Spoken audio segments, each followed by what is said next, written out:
Tristan. Thanks so much for joining us again. Hi, Tyler. How are you? I'm doing great. How is the paramedicine life treating you on the East Coast? Well, it's my last week of final exams right now. And then after that, the classes portion of my program is done. I got 4 months of hours to do on the ambulance, and then I can go write my licensing exam. Wow, that's awesome. That's exciting. That's like the real, what you work towards, right? The thing you work to getting to. It's incredible to see how much growth can happen within just over a year, for sure. That's awesome. So today, as you know, we're going to be talking about dealing with depression and specifically around teen depression. So thanks so much for being here and chatting about this. So first off, what do you think of when you hear the word depression?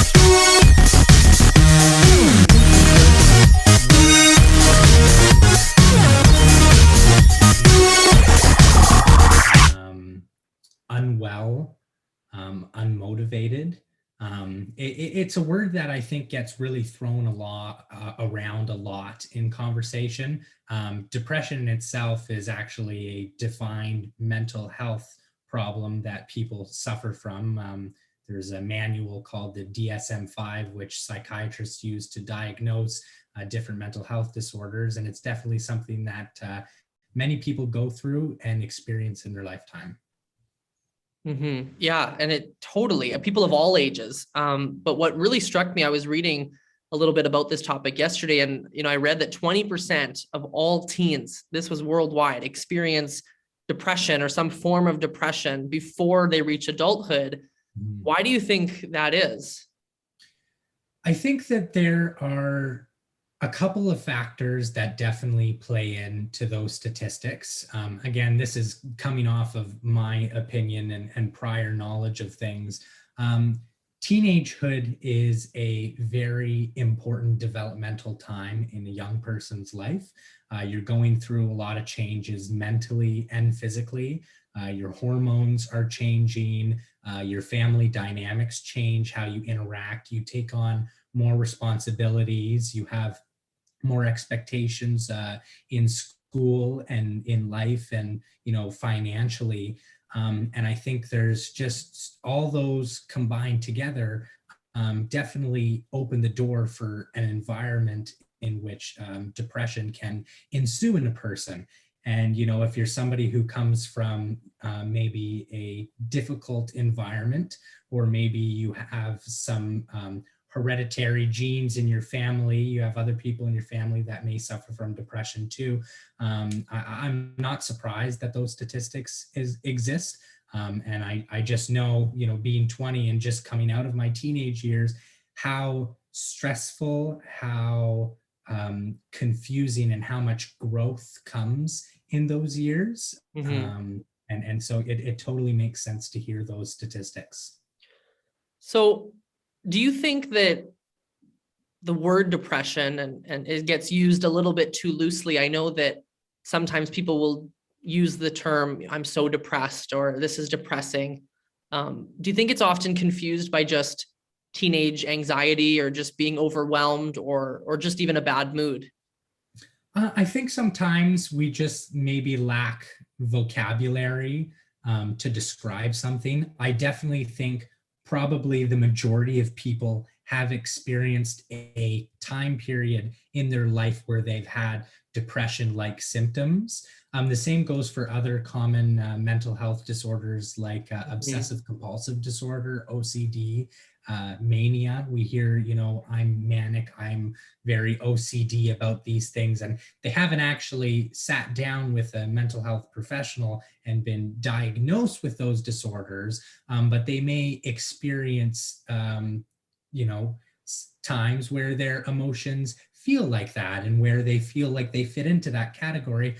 So I think it's just really important to be cautious of how we use those words, especially when we're talking to people kind of outside of our close circles, just because the complexity that exists in depression and other mental health disorders sometimes is a little bit deeper than we may realize, but that absolutely doesn't mean that people aren't valid in saying that they are experiencing feelings and emotions that match exactly what somebody with diagnosed depression goes through. Yeah, no, that's 100%. I think that it can be a very sensitive thing, especially for someone who is going through a severe or more serious form of depression. Mm-hmm. So for a young person that is experiencing a more, serious form of depression, what can they do to reach out, and what is ways that they could get help for depression? There's definitely a lot of resources now that exist. Of course, there's improvements that have to be made in many different support systems. But I think it goes back to conversations we've had before. It starts with your support circles, reaching out to people reaching out to things like a school counselor or a youth group leader at your church, or a trusted family member, to try and navigate the best steps forward when you're dealing with something difficult. And also, I think we need to really be sure to utilize the supercomputers that we carry around. A quick Google search can probably help you find different programs and support services that exist in your area. And whether or not you know that you suffer from depression, if you're starting to feel in a way that is not yourself, and you feel that there's a decline in your mental health, I think it's important to always reach out. We talked a little bit about this, I think you and I and a few other people, when we were doing our mental health discussion last year, about the stigma around talking about our feelings and our emotions and things we might be struggling with when it comes to our mental health. But specifically in this conversation, why do you think there is a stigma around talking about teen depression and depression amongst young people? As I mentioned previously, teenagers are going through a multitude of changes in their life, like I said, mentally, physically, hormonally, within their home environment. And I think that a lot of times, when we're going through difficult emotional periods, we know that parents, teachers, friends are always like, oh, you're just 15 years old. It's common for you to be tired all the time. Oh, you're just an angsty, hormonal young person. Mm-hmm. And I think that those sort of comments that we always hear in society that brush people off kind of build a stigma. And as we know, in society in general, we don't seem to prioritize or take mental health problems as seriously as we do physical health problems. For some reason, there's this common idea that somehow mental health issues are typically not as dangerous or not as hard to manage as something going on physiologically. And it's a really sad and unfortunate thing. I definitely am sure that within the last 20 years, there's been a lot of strides to kill stigma. We have a lot of organizations and companies that do different programs on mental health. I definitely know different school boards across Canada have implemented or tried to implement programs to open up the discussion and make less of the stigma, like make it less prevalent, but it definitely still exists today, and it's something that takes a lot of bravery to overcome, to admit that you are going through something difficult, whether or not it really is depression. It can be hard to reach out. Yeah, I think you really got it there when you said about the adults and the older people in our life who need to be open and listening and understanding, and not be brushing those things aside, and really hearing kids when they are saying those things, and they're saying them for a reason, and they're having feelings that no 14, 15 or 16-year-old can fully comprehend in their own development. And so I think that would be a huge shift. I know still lots of people I've had conversations with have said oh, the counselor at school, they don't really understand, they don't really help, they don't really listen. And I think so having more people in our school systems and in young people's lives that they feel comfortable talking to about those conversations would make a huge difference. Well, and I want to add in there that I've seen a pattern in conversations I've had with a lot of people who experience mental health issues. And even when we look at the risk factors for developing mental health issues, a lot of the traumatic incidences that occur in our young lifetime, or just simply the experiences we go through in our young life, shape how we become as adults.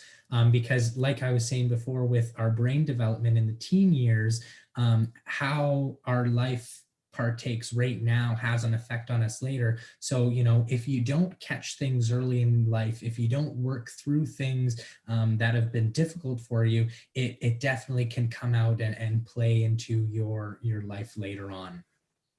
No, it's so true. Yeah, teenagers dealing with mental health issues become adults dealing with mental health issues if it's Yes, not exactly. addressed.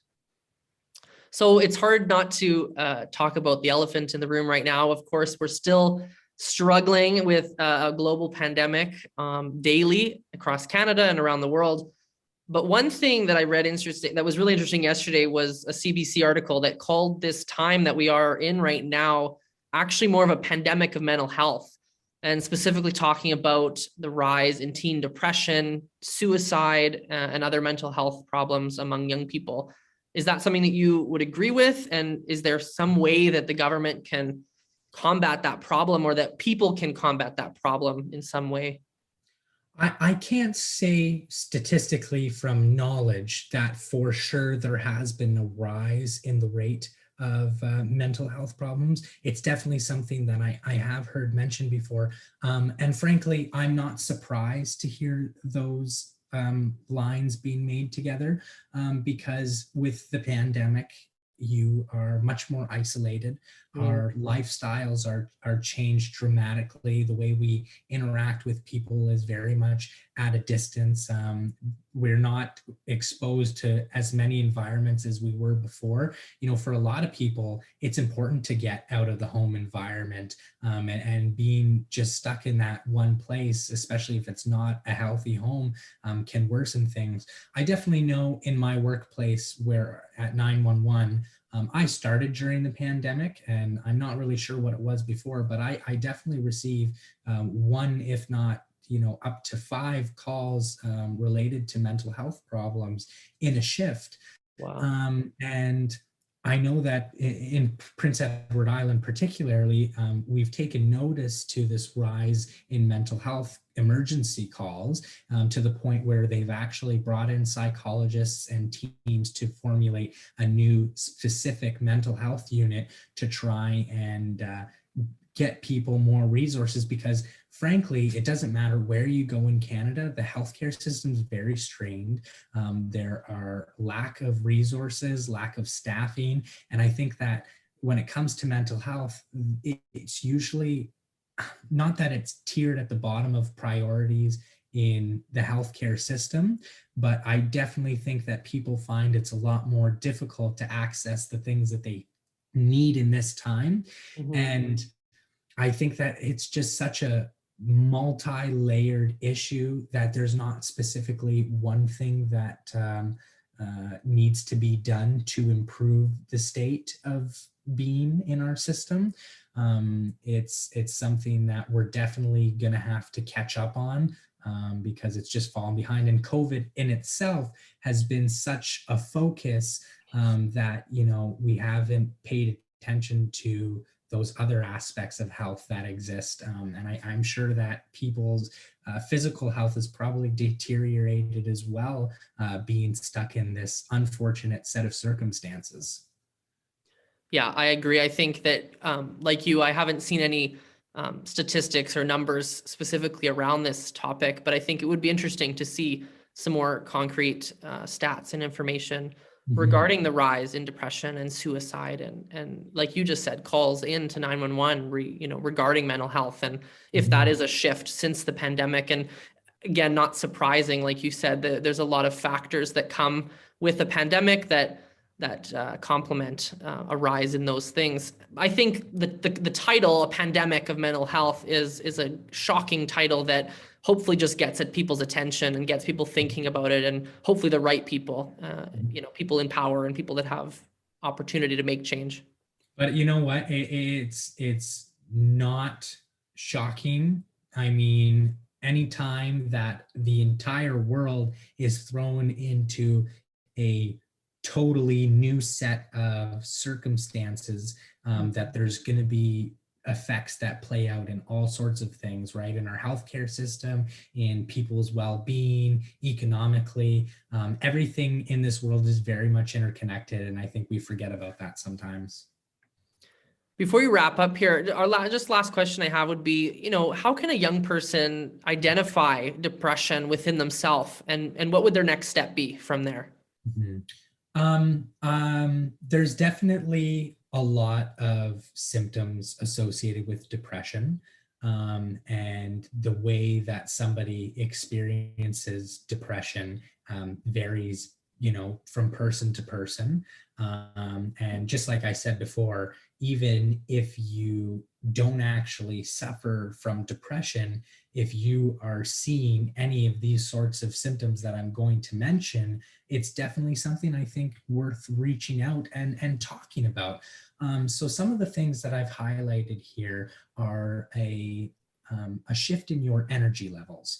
If you are more fatigued, if you are less motivated to get out of bed, if you're less motivated to, adhere to your responsibilities, if you're seeing the decline in things like your grades, if you are isolating yourself from your social groups more and your friends, if you're feeling sad more frequently, maybe crying for no reason, having maybe thoughts of of self-harm, of suicide, if you're not feeling like eating or taking care of yourself as much. These are something that, for somebody who has depression, or anybody, are symptoms of concern, because it's a big shift in your personality and the way that you typically interact day to day.